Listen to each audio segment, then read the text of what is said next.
Hello friends, accounting concept के इस video में आप सबका स्वागत है और आई होप कि आप सब अपनी अपनी लाइफ को एंजॉय कर रहे होंगे।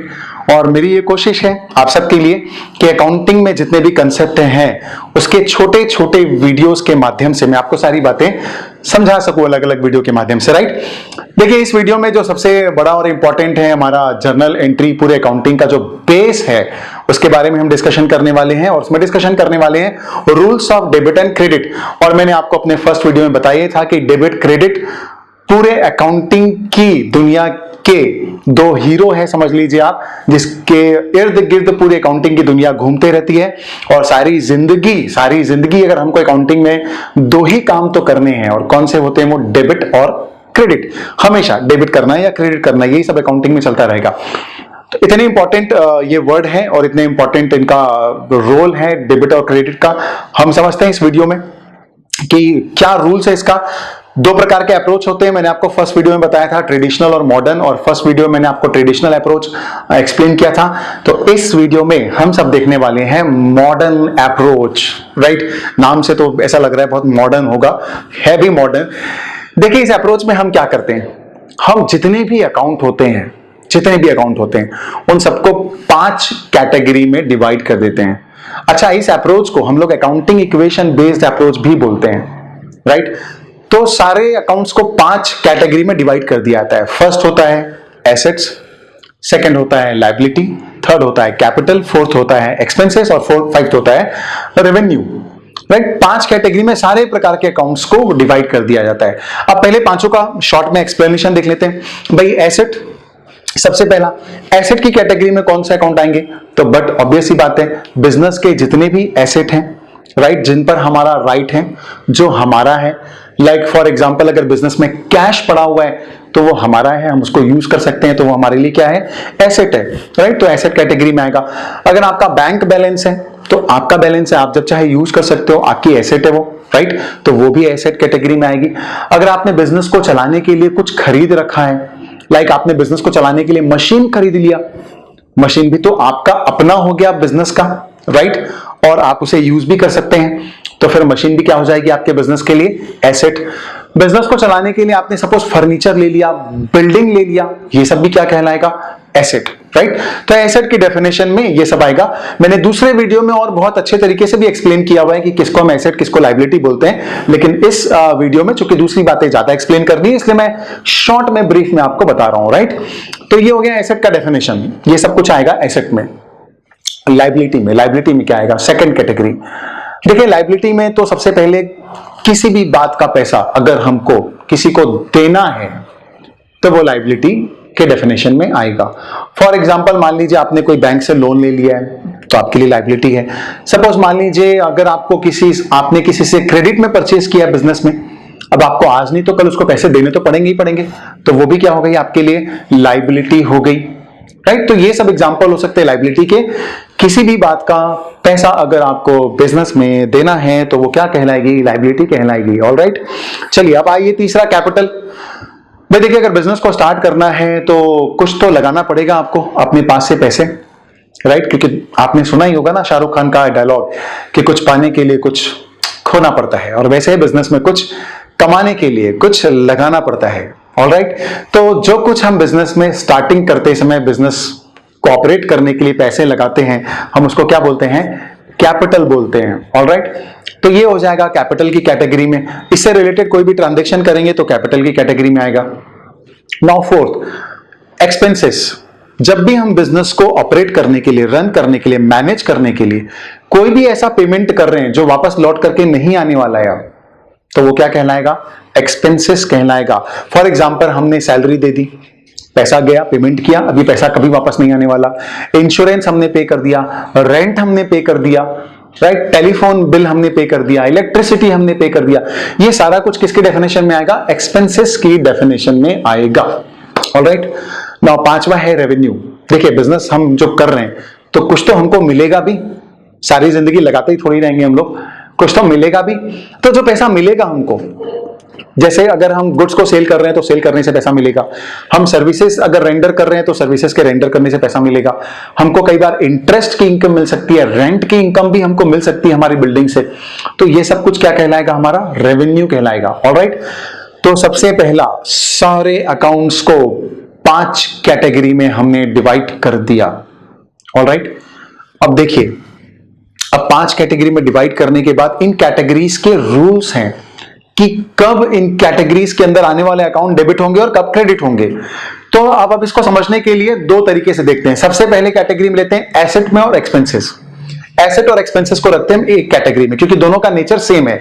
दोनों का नेचर कैसे सेम है, दोनों का जो नेचर होता है, दोनों का जो बैलेंस का नेचर होता है वो हमेशा डेबिट होता है। एसेट्स का भी हमेशा डेबिट बैलेंस होता है और एक्सपेंसेस का भी डेबिट बैलेंस होता है, इसे दोनों को रखते हैं कैटेगरी में। अब इन दोनों का रूल सेम है। क्या रूल सेम है इन दोनों का, देखिए ये लोग हैं डेबिट।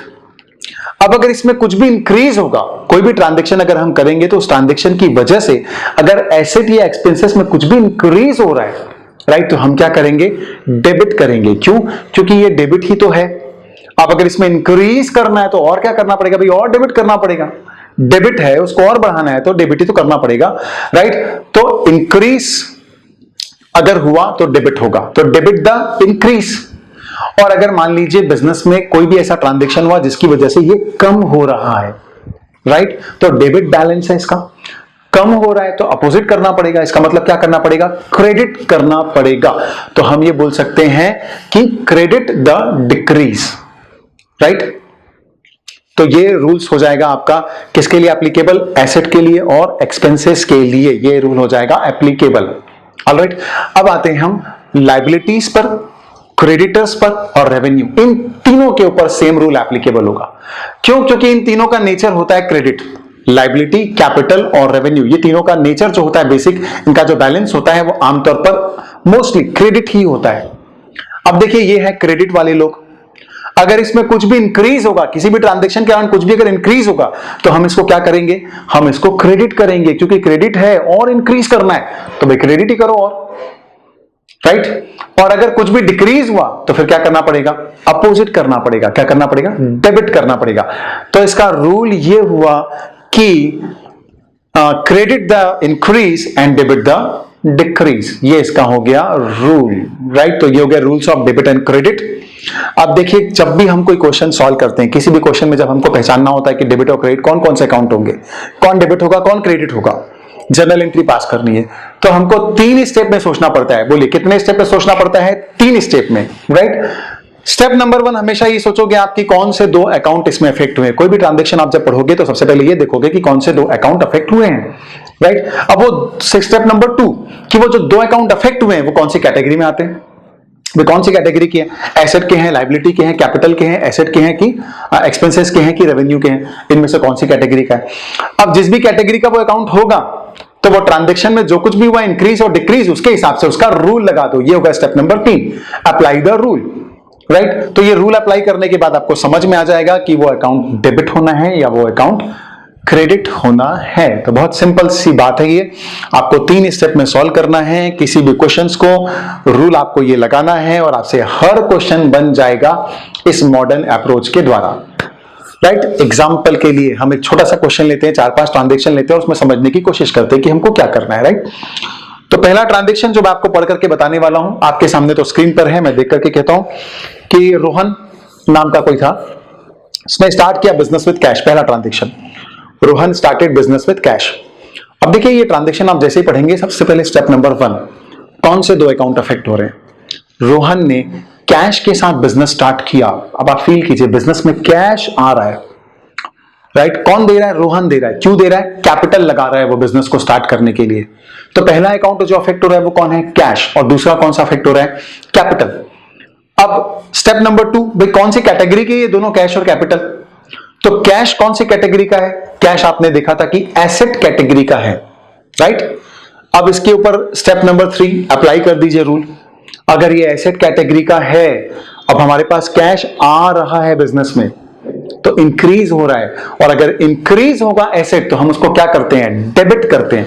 तो रूल को एप्लीकेबल कर देंगे हम और कैश क्या हो जाएगा, डेबिट हो जाएगा। कैपिटल के बारे में सोचिए, कैपिटल कौन सी कैटेगरी का है? कैपिटल तो खुद कैपिटल कैटेगरी का ही है, कैपिटल कैटेगरी का है। बिजनेस में कैपिटल भी आ रहा है तो कैपिटल भी इंक्रीज हो रही है, और कैपिटल भी अगर इंक्रीज हो रही है तो कैपिटल को आप क्या करेंगे? क्रेडिट करेंगे, राइट? रूल लगा देंगे हम, जो हमने भी डिस्कशन किया। तो कैपिटल हो जाएगा क्रेडिट, तो कैश होगा डेबिट और कैपिटल हो जाएगा क्रेडिट। तो आपने देखा कि सिंपल सा एक ट्रांजैक्शन, उसको हमने 3 स्टेप में सॉल्व किया। चलिए दूसरा ट्रांजैक्शन लेते हैं। दूसरा ट्रांजैक्शन है परचेज फर्नीचर फॉर कैश। हमने फर्नीचर को कैश में परचेज किया। सोचिए क्या हुआ बिजनेस में, राइट? फर्नीचर को परचेज किया आपने, तो फर्नीचर आपके बिजनेस में आ रहा है और आपने कैश में पेमेंट किया तो कैश जा रहा है, राइट? ये ट्रांजैक्शन हुआ। स्टेप नंबर 1, 2 अकाउंट कौन से हुए? कैश और furniture. Step number 2, step number 2 में फर्नीचर कौन से कैटेगरी का है? एसेट कैटेगरी का है। एसेट आ रहा है, इसका मतलब एसेट इंक्रीज हो रही है, इंक्रीज हो रहा है एसेट, तो क्या हो जाएगा? Debit, right? अब कैश के बारे में सोचिए, कैश का आपने पेमेंट किया तो कैश जा रहा है। कैश कौन सी कैटेगरी का है? एसेट कैटेगरी का। एसेट जा रहा है, डिक्रीज हो रहा है, तो एसेट क्या हो जाएगा? क्रेडिट। तो कैश हो जाएगा क्रेडिट। तो ये जनरल एंट्री में हम कैसे बनाएंगे इसको कि फर्नीचर हो जाएगा डेबिट और कैश हो जाएगा क्रेडिट। ऑलराइट, चलिए अब आते हैं तीसरे ट्रांजैक्शंस पर। Purchase goods for cash. हमने परचेज किया, गुड्स परचेज किया कैश में, राइट? तो 2 अकाउंट कौन से अफेक्ट हो रहे हैं? पहला परचेज, गुड्स परचेज किया, दूसरा कैश, राइट? अब अगर हमने कैश के बारे में सोचते हैं, कौन सी कैटेगरी का आइटम है ये? एसेट कैटेगरी का आइटम है। और अगर एसेट कैटेगरी का आइटम है अगर ये कैश, तो कैश आपके पास से क्या हो रहा है? जा रहा है, डिक्रीज हो रहा है। तो डिक्रीज हो रहा है, इसका मतलब रूल लगा दीजिएगा, डिक्रीज होगा एसेट तो क्या करेंगे उसको? क्रेडिट। तो हम उसको कर देंगे क्रेडिट। अब आइए परचेज के ऊपर। आपने कुछ परचेज किया, राइट? अब परचेज को अगर हम एक्सपेंसेस ही ट्रीट कर लें, राइट? तो आपने एक्सपेंसेस किया, और एक्सपेंसेस का क्या होता है? हमेशा एक्सपेंसेस इंक्रीज हो रहा है तो वो क्या हो जाएगा? Debit, right? तो हम परचेज को क्या कर देंगे? डेबिट कर देंगे। या सिंपल ये भी लॉजिक लगा सकते हैं कि आप परचेज कर रहे हैं तो आपके पास स्टॉक आ रहा है, अगर आप उसको ऐसे ट्रीट करते हैं स्टॉक को, राइट? तो आपके पास गुड्स आ रहा है तो फिर अल्टीमेटली परचेज क्या हो जाएगा? डेबिट हो जाएगा, क्योंकि एसेट आपके पास आ रहा है। तो परचेज हो जाएगा डेबिट और कैश हो जाएगा क्रेडिट। ये था एक और ट्रांजैक्शन। और देखिए goods purchase from Rahul, fourth transaction देखते हैं हम। गुड्स परचेज फ्रॉम राहुल, हमने राहुल से गुड्स परचेज किया। अब राहुल से गुड्स परचेज किया तो 2 अकाउंट जो अफेक्ट हो रहे हैं वो कौन कौन से हो रहे हैं? पहला परचेज किया हमने, और दूसरा राहुल, राइट? राहुल से परचेज किया है। अब राहुल से परचेज किया तो राहुल हमारे लिए क्या बन गया? Creditor, right? वो हमारी क्या बन गई? लाइबिलिटी, क्योंकि आज नहीं तो कल कभी ना कभी तो पैसे देने पड़ेंगे ना। आज तो उधार खरीद लिया है पर कभी ना कभी पैसा देना पड़ेगा, और जो पैसा देना पड़ेगा वो क्या कहलाएगा? लाइबिलिटी कहलाएगी। तो राहुल हमारे लिए लाइबिलिटी हो गई। लाइबिलिटी बढ़ रही है हमारे बिजनेस में, एक नई लाइबिलिटी आ गई। लाइबिलिटी इंक्रीज होगी तो क्या करना पड़ेगा? क्रेडिट। तो राहुल को हम क्या कर देंगे? इसमें क्रेडिट कर देंगे राहुल को। ऑलराइट, अब परचेज, सेम लॉजिक जो हमने पहले देखा था। परचेज मतलब गुड्स आ रहा है, अगर वाला लॉजिक लगाते हैं तो डेबिट कर दीजिए, एसेट बढ़ रही है। और अगर एक्सपेंसेस वाला लॉजिक ट्रीट करेंगे तो परचेज एक्सपेंसेस है तो क्या हो जाएगा? डेबिट। ऑलराइट, तो परचेज हो जाएगा डेबिट और राहुल हो जाएगा क्रेडिट।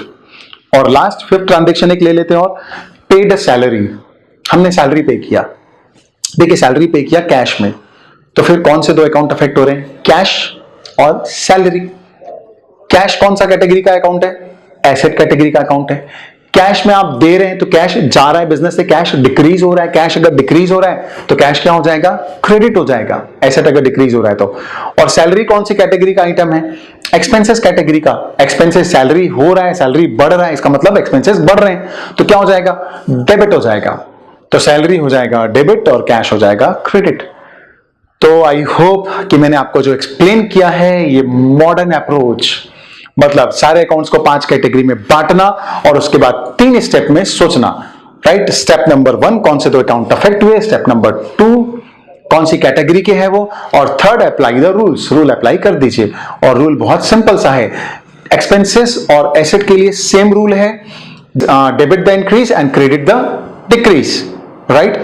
और लाइबिलिटी और कैपिटल के लिए सेम, लाइबिलिटी, कैपिटल और रेवेन्यू के लिए सेम रूल है, क्रेडिट द इंक्रीज और डेबिट द डिक्रीज। तो ये था सिंपल सा रूल। आई होप कि आपको ये सारी बातें समझ में आई होगी, और मेरे दूसरे वीडियोस भी देखिएगा ताकि आप सारे कंसेप्ट को एक साथ समझ सकें और ज्यादा बेहतर अंडरस्टैंडिंग अकाउंटिंग की डेवलप कर सके।